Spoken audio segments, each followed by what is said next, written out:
Shalom untuk Al-Zaitun. Salam damai dari saya Fakta Israel. Salam damai buat Sheikh Panji Gumilang dan seluruh keluarga besar Al-Zaitun. Terima kasih sudah mengundang saya di sini. Terima kasih sudah membolehkan saya datang memakai baju bintang Daud. Pada bulan Maret baru tahun 2023 ini saya berkunjung ke kota kelahiran Yesus dan kota kelahiran Raja Daud, Bethlehem. Dan ketika saya memakai kaos ini, tour guide di Bethlehem tidak suka dan menyuruh saya untuk kalau bisa jangan pakai kaos bintang Daud. Tetapi di sini di Indramayu saya bisa masuk dengan kaos bintang Daud. Terima kasih. Ini sesuatu yang luar biasa.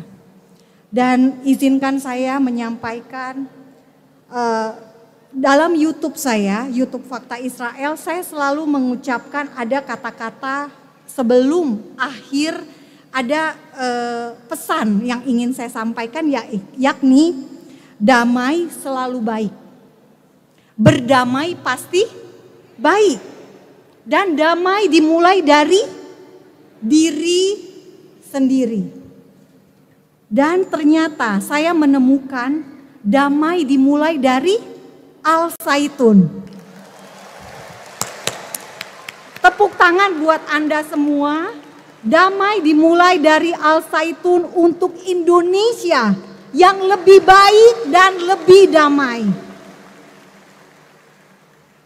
Dan saya bersyukur ada seorang pemimpin pesantren yang visioner. Yang kapasitasnya bukan hanya sebagai pendidik tetapi sebagai negarawan. Karena seorang negarawan itu punya visi ke depan dan punya berdiri di atas golongan dan kelompok. Dan kita di Indonesia butuh orang seperti Sheikh Panji Gumilang. Dalam hal visi, toleransi, dan perdamaian untuk persatuan. Tidak pernah ada yang salah dengan perdamaian. Setuju? Tidak pernah ada yang salah dengan toleransi. Saya dikritik karena saya membela Al-Zaitun. Saya dikritik karena dibilang toleransi ada batasnya. Kemarin saya tanya kepada Sheikh langsung, Sheikh, sampai sejauh mana toleransi menurut Anda? Dan beliau menjawab, toleransi tidak ada batasnya. Dalam arti kita toleran pada hal-hal yang benar.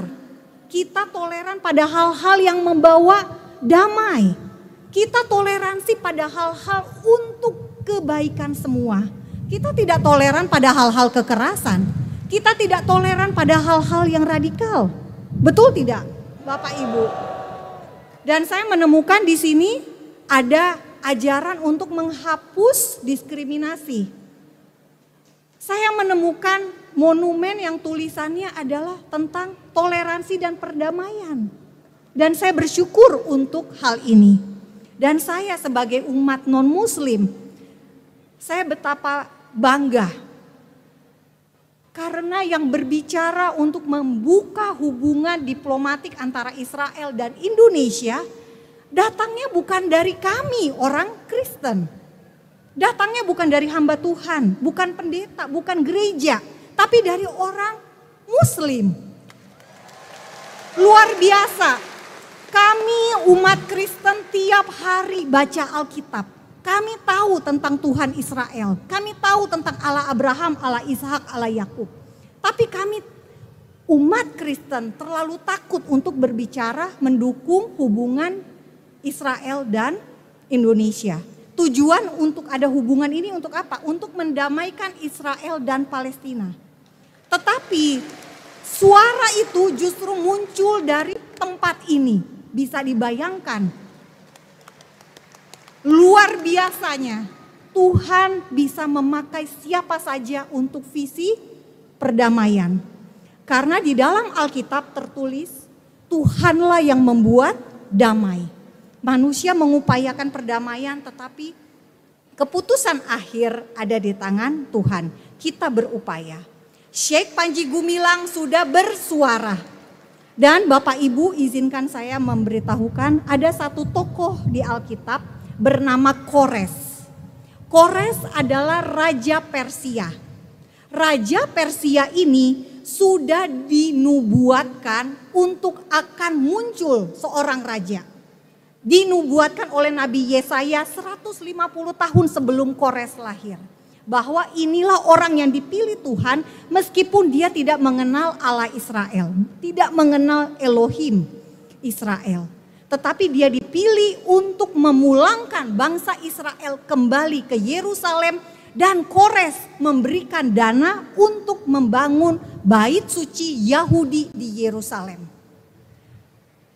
Pesannya apa untuk kita? Konteksnya apa untuk kita hari ini? Tuhan yang sama yang dahulu memilih Kores adalah Tuhan yang sama bisa memilih seseorang di Indonesia untuk berdiri menyatakan visi Tuhan. Tuhan ingin kita menjadi umat yang berdamai. Dan Tuhan bisa memilih Syekh Panji Gumilang untuk menjadi Kores di masa modern. Doa saya yang terbaik untuk Al-Zaitun. Para santri maju terus. Kalian akan menjadi pemimpin. Kalian akan harus menjadi berkat buat Indonesia. Bukan beban, tapi menjadi berkat untuk Indonesia. Pondok pesantren ini harus bisa menunjukkan bahwa kami ini memang berbeda. Kami menempuh cibiran, kecaman, kami menghadapi tantangan yang besar. Tetapi percayalah, jika kita benar, kita berani karena benar, takut karena salah. Jika kita berpatokan pada kebenaran, saya percaya dunia akan melihat, Indonesia akan melihat apa visi dari Syekh Panji Gumilang. Visi tentang edukasi, mengubah pola pikir sejak dini yang dilakukan Al-Zaitun itu betul-betul nyata dan berbuah. Indonesia 2045. Semuanya saya berharap akan ada presiden dari sini. Saya berharap lahir menteri-menteri dari pondok pesantren ini. Dan saya juga berharap sekolah-sekolah Kristen bangkit untuk melihat bagaimana pola pendidikan di pondok pesantren ini yang bisa mandiri, berdikari, berusaha mencukupkan kebutuhannya secara swadaya dan swadana. Ini sebuah contoh untuk mensejahterakan masyarakat Indonesia yang sangat baik. Bayangkan jika di setiap kabupaten ada seperti Al-Zaitun. Sistemnya sama. Masyarakat akan lebih mudah disejahterakan. Dan saya percaya sesuatu yang susah, yang kecil, kita memulai dari apa yang ada di tangan. Syekh Panji Gumilang memulainya sejak tahun 1999 dan sampai sekarang ribuan alumni sudah ada di masyarakat. Dan kita menunggu Anda semua itu menunjukkan identitas Anda, menunjukkan perbedaan. Kualitas dari sini beda dengan kualitas dari yang lain. Perbedaannya di mana? Semua pesantren pasti ngajarin menjadi umat beragama Islam yang baik. Tetapi di Al-Zaitun diajarkan toleransi dan perdamaian. Inilah bedanya.